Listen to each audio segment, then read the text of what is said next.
O título dessa mensagem é O Fogo de Deus.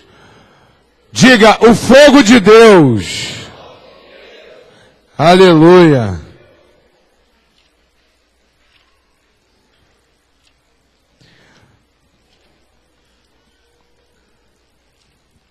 Amém. Versículo 17. Que diz assim: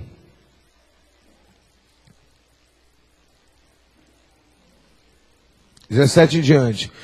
E sucedeu que, vendo Acabe a Elias, disse-lhes: És tu o perturbador de Israel?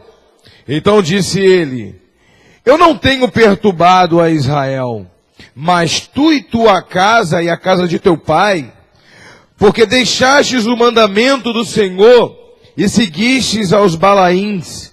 Agora, pois, manda reunir-se a mim todo Israel no Monte Carmelo, como também os 450 profetas de Baal e os 400 profetas de Acera, que comem à mesa de Jezabel.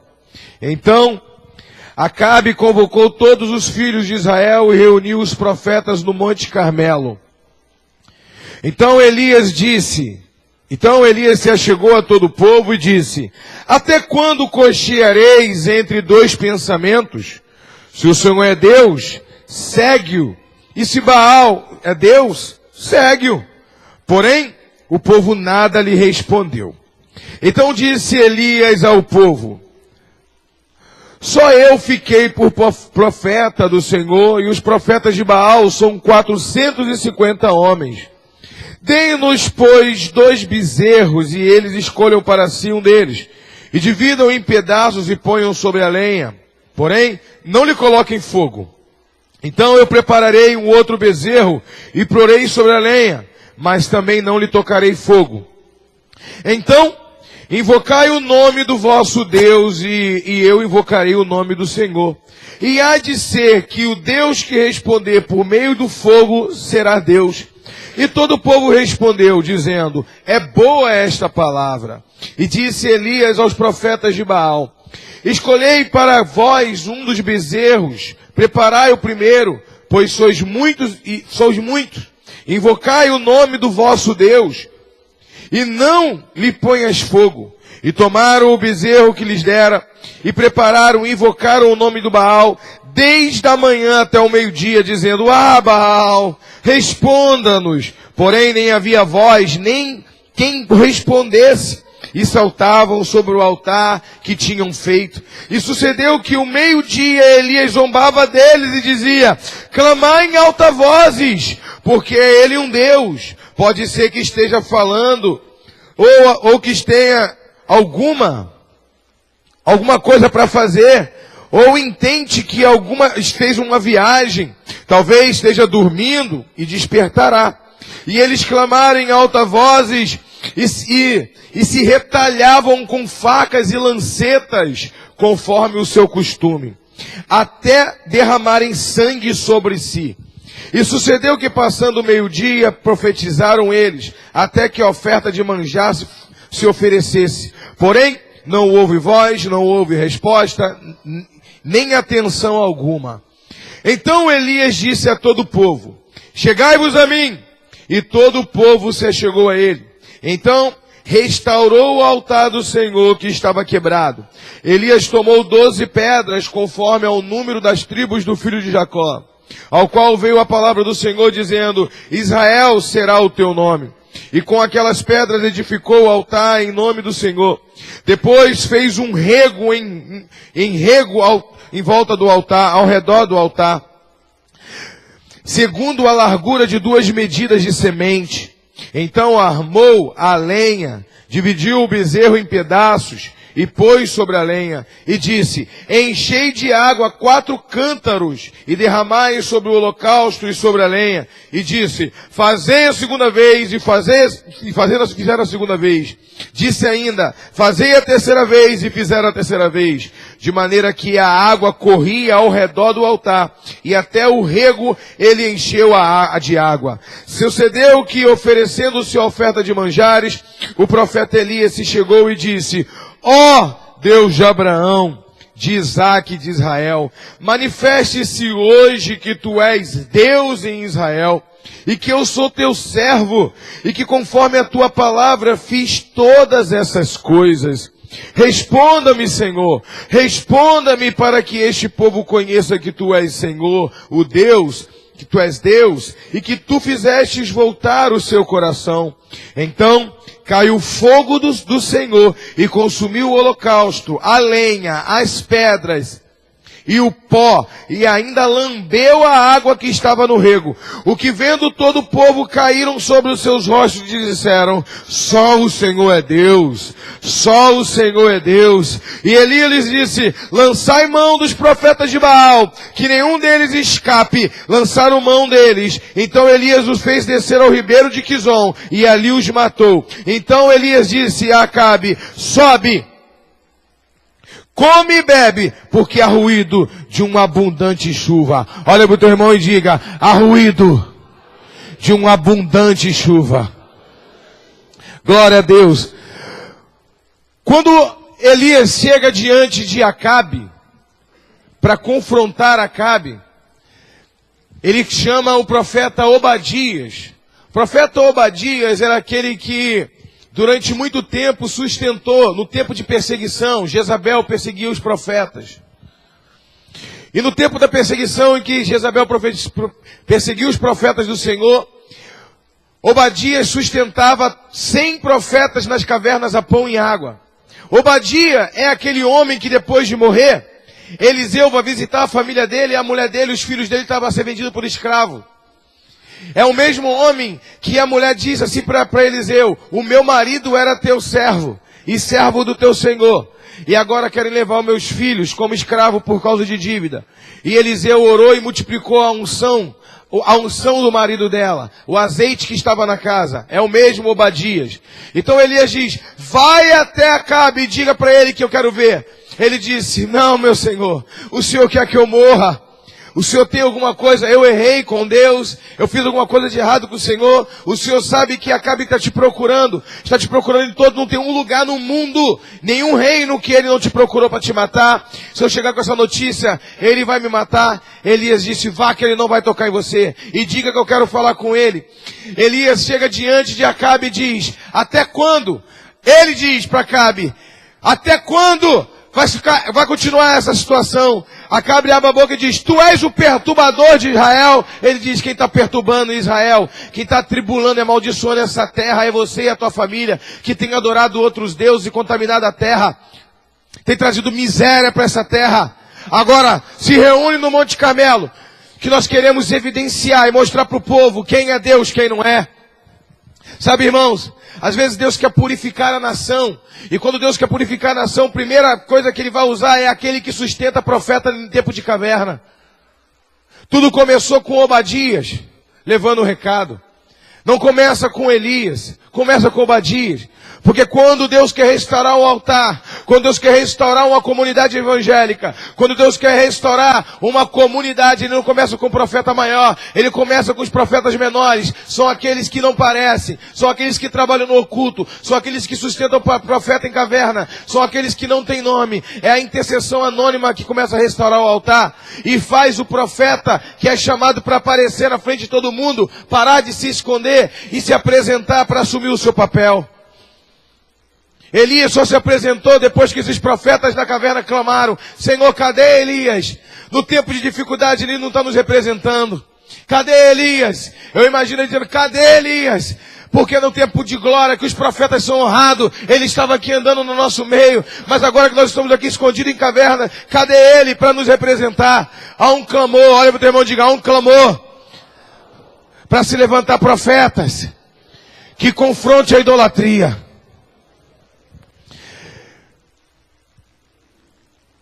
Elias, ele chama de estranho, a palavra xenos no hebraico significa estranho. Daí que vem a palavra xenofóbico, xenofobia, quando alguém persegue um estranho. Quando alguém vem do Nordeste, é perseguido, o nome que se dá é xenofobia. O que é um xenofóbico? Uma pessoa que é de outro lugar, eles perseguem dizendo: você é muito estranho, você é diferente de mim. Isso aí é xenofobia. Acontece isso muito, né, no estado de São Paulo. Acontecia, hoje não acontece tanto, mas já aconteceu muito. O estranho. Aqui, ele usa a mesma palavra sheno. Ele diz, existe culto estranho. A coisa não está certa. Não está fluindo segundo a vontade de Deus. Não está acontecendo segundo a vontade de Deus. Existe culto, tem culto, mas o culto está estranho. O culto está sheno. Temos que purificar o culto. Temos que oferecer uma verdadeira adoração. Temos que estabelecer um altar novo no nosso coração. O altar da igreja. O altar representa, é um ato profético. Mas o altar de verdade, o altar que Deus quer purificar é o nosso coração. E ele diz, essa doutrina sheno tem que cair por terra. Quantos creem em nome de Jesus? Então Elias diz, reúne o povo e diz, tem 450 profetas de Acera, 400 de Baal. E agora, vamos ver quem é Deus. Ele diz assim, até quando vocês vão ficar cocheando? Até quando vocês vão ficar indecisos entre servir Deus ou servir o diabo? Meu irmão, isso não se aplica a quem veio da Umbanda, da Quimbanda, do Candomblé, não. Isso não se aplica, isso se aplica à igreja. Porque o povo que compareceu ali diante do Carmelo era o povo de Israel. Sabe quando nós cocheamos entre Deus e entre o diabo? É quando você está na igreja e você não decide se você quer Deus ou se você quer pornografia. Se você quer Deus ou se você quer o Facebook. Meu irmão, quando eu vi que o Facebook estava me dominando, que eu passava 20 minutos no Facebook, em vez de estar orando ou lendo a Bíblia, eu falei assim, vou excluir meu perfil. A apóstola falou, não seja radical, não exclui o perfil, porque tem gente querendo falar contigo. Mas o que eu fiz? Só entro às sexta-feira, meia hora, para responder o que me marcaram, ou postar alguma coisa. Os vídeos, quem posta é o Vinícius, ele tem a senha do meu Face. Ele vai lá e ele posta os vídeos. Eu nem sei quem se postaram, se estão postando, o que estão falando. Só a sexta-feira que eu faço. Sabe por quê? O Facebook não pode ser o meu Baal, que rouba o meu tempo com Deus, que rouba a minha intimidade com Deus. Isso não pode acontecer. O que tem? Então a pessoa fica cocheando. A pessoa ela é crente, ela crê em Deus, mas como hoje os profetas sumiram, aqueles que querem pagar preço de oração, aqueles que querem jejuar e orar para ouvir a voz de Deus, estão escondidos em cavernas, vivendo de migalhas. Enquanto isso acontece, sabe o que acontece? O povo para de ficar ajustado, para de ter norte, porque os profetas ajustam a igreja e mostram cada um o seu posicionamento. Não é? Quanto mais intimidade você tem com Deus, não significa que você tem que ser grosso e agressivo. As pessoas confundem. Uma pessoa é profeta. Ah, profeta tem cara feia. Profeta é grosso mesmo. Não. Grosseria, meu irmão, é pecado. Grosseria, isso aí é antibíblico. Quanto mais ele está cheio do Espírito Santo, mais gentil ele tem que ser. Porque profeta desperta dom na outras pessoas. Pastora Aline hoje na escola de líder falou assim, Deus vai despertar potencialidade na sua vida. Quando ela falou isso, uma jovem aqui da igreja teve olhos espirituais abertos, Deus deu uma visão para ela. Ela mandou para mim, apóstolo, Deus me deu uma visão. Deus me deu uma visão de uma multidão aqui na igreja, que não tinha nem lugar para as pessoas sentarem na igreja. Tiveram que tirar as cadeiras, porque a cadeira era suficiente, em pé cabe mais gente. Não tinha cadeira, porque com cadeira não cabia. O culto era em pé. Sabe, Deus foi mostrando coisas tremendas para ela, mostrando, porque a pastora Aline liberou uma palavra e disse, Deus vai despertar dom. Uma boca de profeta diz, você vai ser, Deus vai despertar dom, e desperta. Uma boca de profeta diz, é benção. Boca de profeta não é para deixar ninguém triste. Uma pessoa chega perto do profeta, ele é exortado para buscar Deus. Quando ele não busca Deus, e a pessoa sai pior da tua presença do que ela entrou, você não é profeta, tu é boca do diabo. Porque os dons são perfeitos para ajustar a igreja e levar a igreja ao crescimento. Até quando o profeta confronta o pecado de alguém, mesmo que seja em oculto, aquele confronto gera arrependimento e leva aquela pessoa a crescer. Não leva a humilhação, mas leva a arrependimento. Deus não tem prazer de humilhar ninguém. Embora ele possa humilhar, não é isso? Mas ele não tem prazer. O que Deus tem prazer é que as pessoas tenham um bom entendimento e comecem a buscar. Elias estava ali no Monte Carmelo dizendo, orando e falando com Deus. Senhor, imagina Elias ali. A Bíblia diz que ele colocou a cabeça no meio das pernas. Sabe o que é colocar a cabeça no meio das pernas? Apóstolo Paulo diz que, para os Gálatas, o seguinte, Gálatas, ó filhinhos, ele chama de filhinhos. Olha para o teu irmão, se teu discípulo está do lado e fala, filhinho. É filhinho. Ele diz, filhinho, ao qual eu sinto dor de parto. Olha que carinho. Ele não disse, vira crente, seu sem vergonha. Toma jeito na tua vida. Ele não disse isso, ele disse, filhinho, ao qual eu sinto dor de parto até que Cristo seja forjado em vós. É o poder da intercessão que forja o caráter de Cristo em nós. É uma palavra de amor, é uma palavra de exortação e carinho. Como dizia minha avó, me diz minha mãe, pata de galinha não mata pintinho. Não é isso? Paulo disse, eu sinto dor de parto. Ele está falando de intercessão, porque antigamente a judia colocava a cabeça entre a perna para gerar filho. Então o judeu até hoje ele tem o costume de sentar no chão e botar a cabeça entre a perna para orar. Isso aqui é projeção de parto, é de intercessão. Eu estou gerando um milagre. Eu estou gerando um milagre na vida do discípulo. Eu estou gerando um milagre. Profeta gera milagre. Uma pessoa que a professora da Ana Patrícia não é crente, nem ela nem a mãe dela. Ela mandou uma mensagem para a apóstola. E ela tinha mandado para mim, e quando ela tinha o telefone, ela tentou apagar a mensagem. Eu falei assim, oi, deixou só uma. Eu falei, pode falar, eu já falei com a sua esposa. Eu falei assim, pode falar, era um pedido de oração. Eu montei na moto, eu estava indo pelo arco para buscar o rapaz para construir o altar.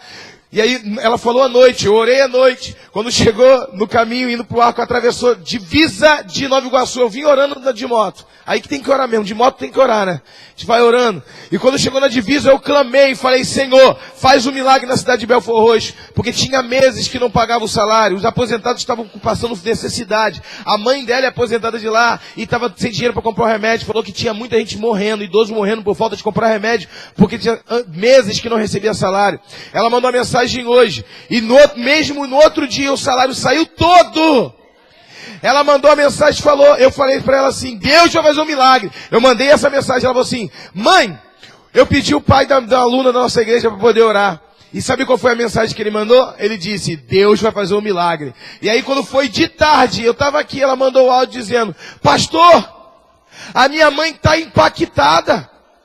Como que pode? Meses. O senhor orou e no outro dia o salário saiu todo, saiu tudo. A minha mãe quer saber o endereço, quem quer fazer uma visita na sua igreja. Uma salva de palmas para o Senhor. Profeta libera o que está preso. Profeta tem palavra de vida para desatar a vida das pessoas. Profeta não aprisiona as pessoas com palavras. Profeta diz assim, vai cair fogo do céu sobre a tua vida. Não para te matar, mas para purificar o teu coração e a intenção do teu coração. Renovar a tua vida espiritual e te colocar na rota para buscar o Senhor. Toda doutrina xeno vai sair da nossa vida, amém? Tudo que é estranho é aquilo que não parece, que não se adequa ao padrão de Deus. Deus é amor. Deus é justiça. E tudo que é estranho, aquela pessoa ela é mulher de Deus, mas ela é grossa demais, é estranho. Pode até ter nome de profeta, mas é doutrina estranha. Olha para o teu irmão e diga, Jesus disse a verdade. Mais que todo mundo. Até porque ele é a verdade. Mas diga, Jesus disse a verdade. Mas não feriu ninguém com a sua verdade. A sua verdade trouxe cura. Uma salva de palmas para o Senhor.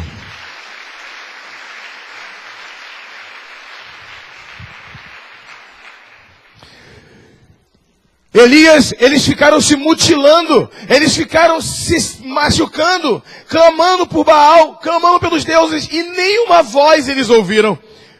Sabe, irmão, quando o homem está cego na idolatria, quando o homem saiu da rota de Deus, quando a idolatria, seja o dinheiro, seja a prioridade que ele estabeleceu no altar do seu coração, passa mais tempo no Face, ou na televisão, ou no pecado, o altar que ele criou estranho no coração dele, esquece Baal. Porque a palavra Baal significa dono, diga dono.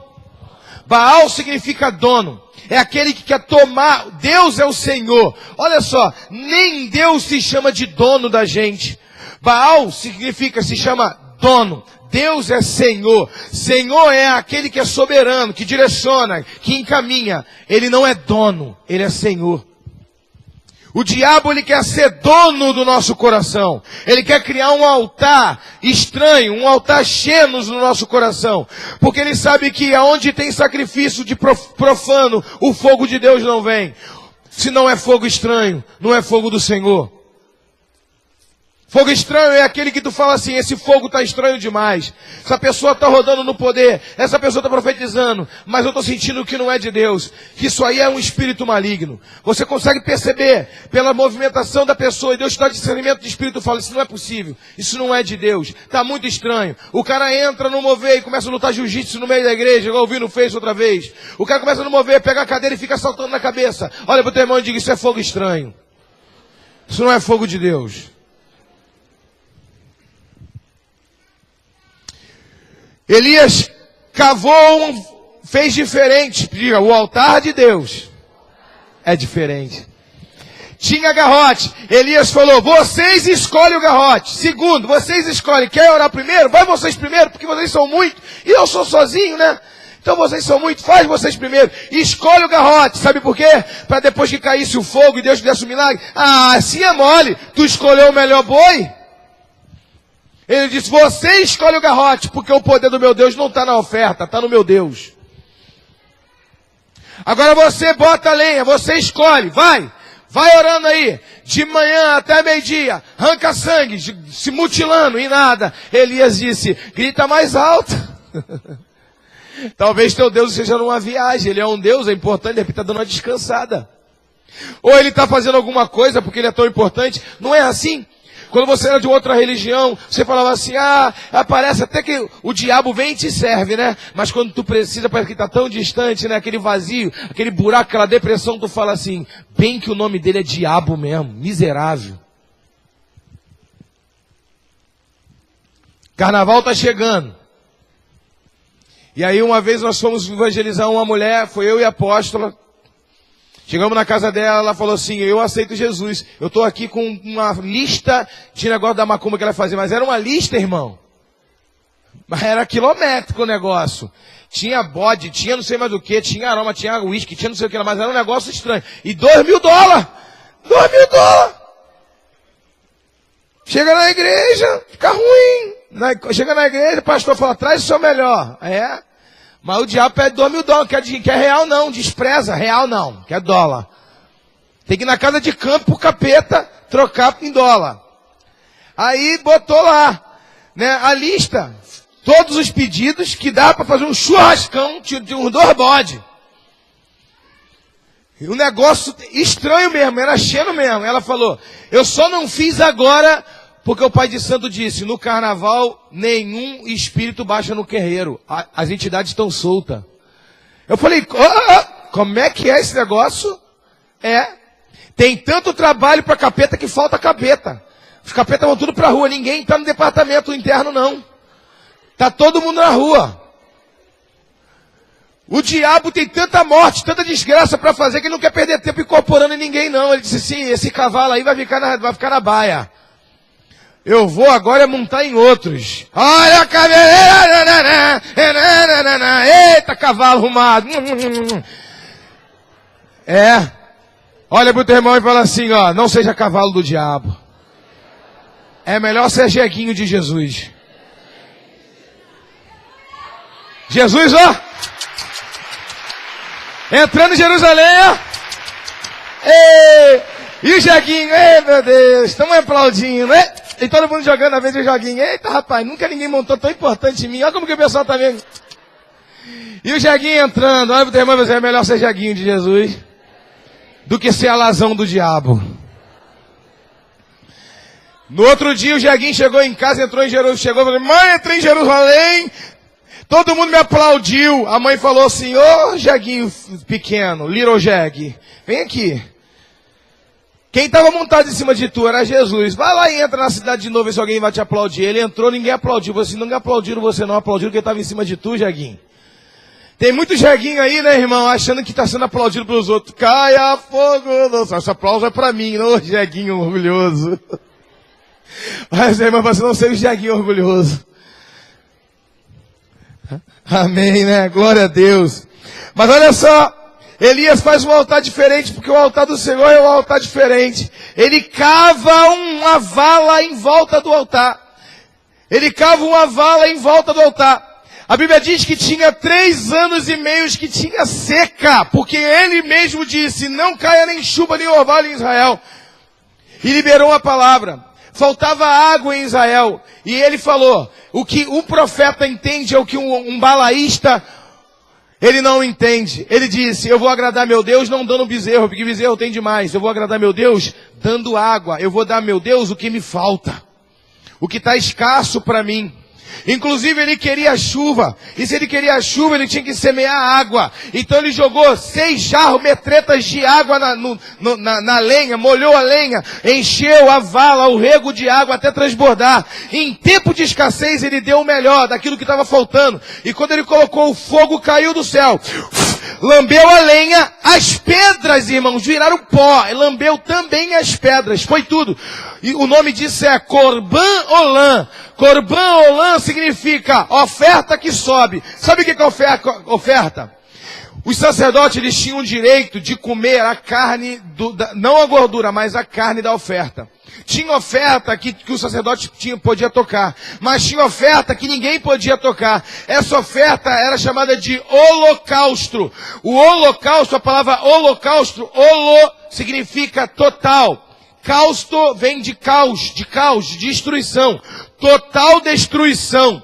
Era uma oferta que tinha que ser totalmente queimada, porque ela tinha que subir toda. Era toda para Deus, tinha que subir tudo, queimar até o pó, queimar tudo, que era totalmente para Deus. Sabe o que é Corban Olam? Corban Olam é Enoque, que andou tanto com Deus, que ele foi uma oferta que subiu e foi arrebatado, e nunca mais voltou. Sabe o que é Corban Olam? Corban Olam é Elias, que buscou o Senhor e enfrentou principados que era para 100 profetas, dos 7.000 profetas, enfrentou sozinho, com disposição e com vontade, e Deus disse, você não merece mais ficar nessa terra, você é um Corban Olam, você vai subir e ficar aqui do meu lado.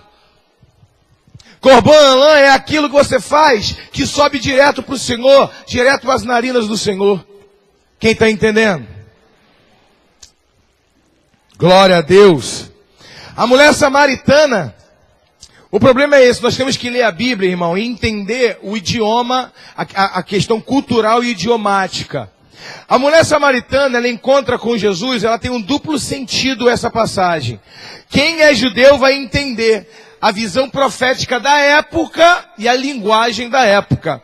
Quando Jesus encontra com aquela mulher samaritana no poço e diz assim, vá chamar o teu marido.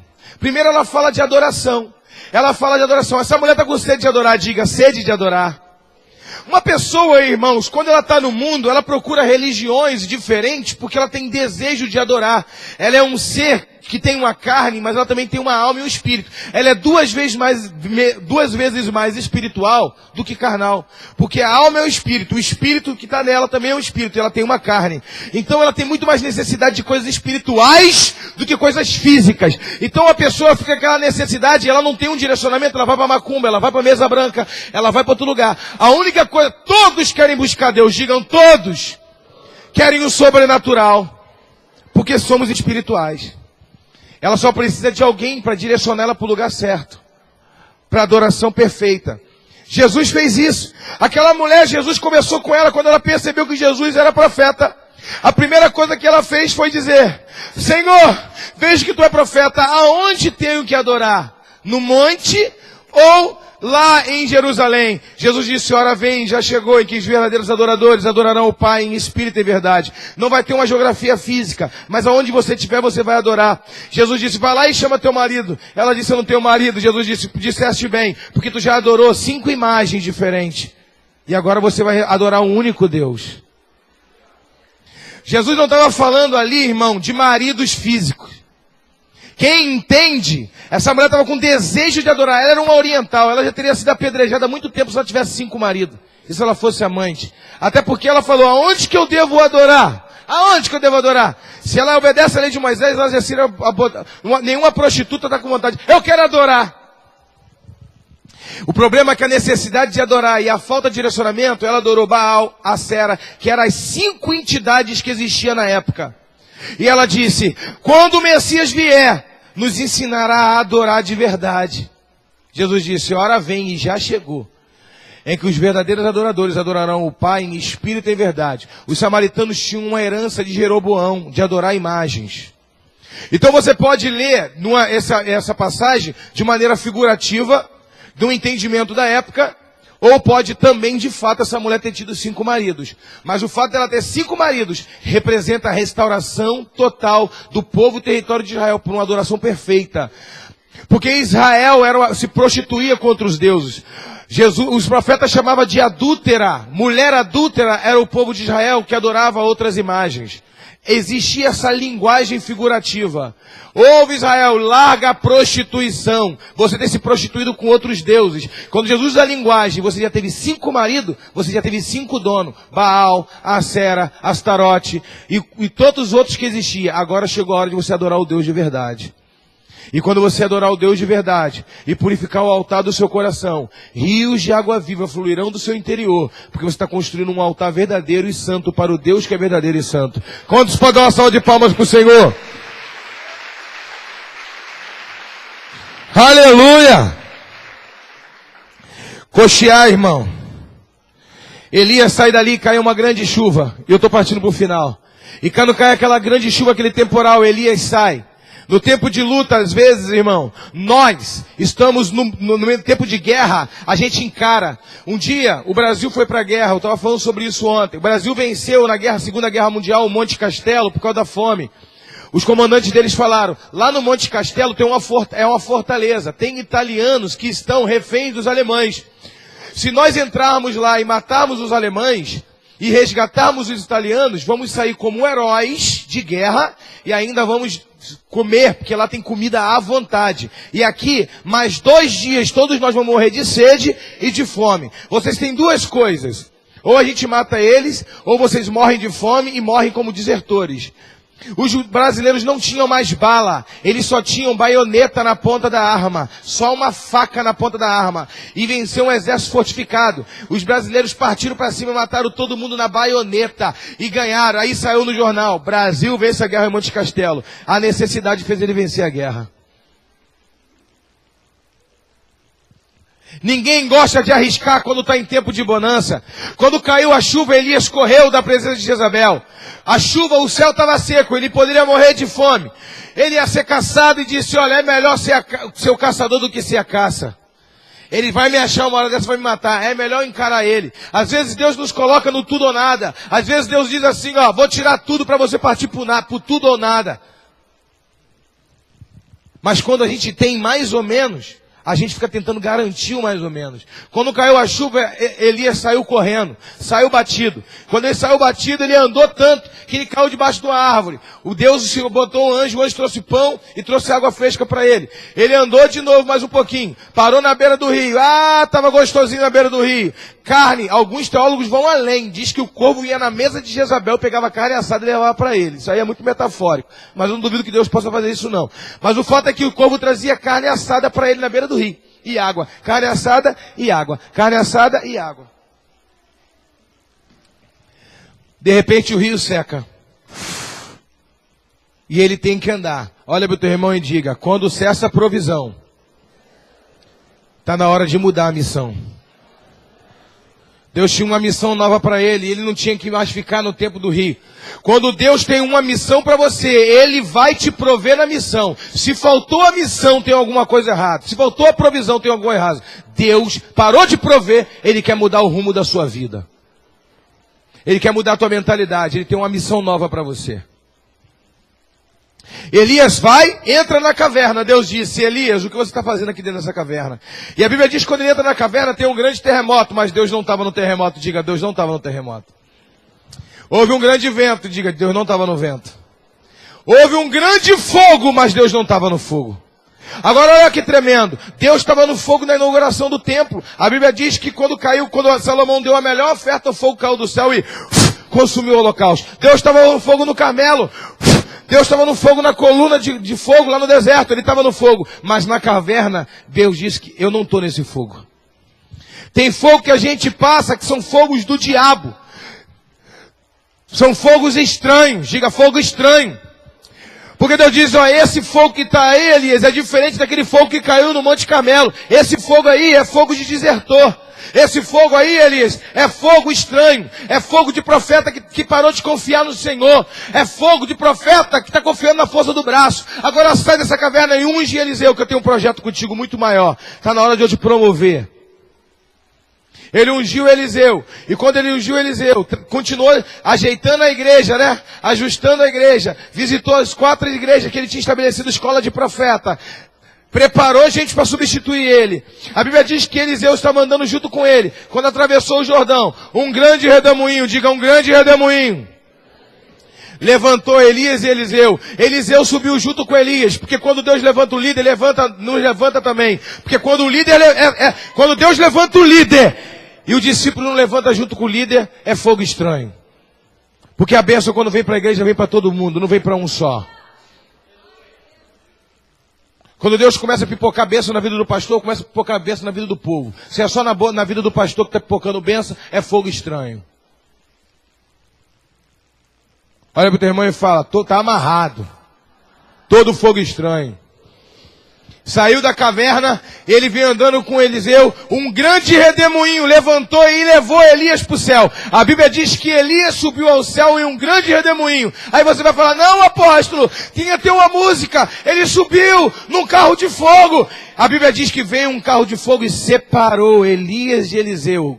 Reis, capítulo 2. 2 Reis, capítulo 2. Um carro de fogo veio e separou um do outro. Diga, esse fogo era de Deus. Esse fogo arrebatou. Olha para o teu irmão e fala, esse fogo de Deus vai te arrebatar. Esse fogo de Deus vai te promover. Elias trabalhou pelo ministério de fogo. Um fogo estranho tentou conduzir ele e tentou seduzir ele. Mas quando ele teve percepção e voltou à rota da confiança total de Deus, veio um vento, não para derrubar ele, mas para exaltar. Levantou ele e o discípulo. O carro de fogo separou os dois. Elias cumpriu seu propósito. E Eliseu recebeu sua porção. Quantos entenderam essa mensagem de uma salva de palmas para o Senhor?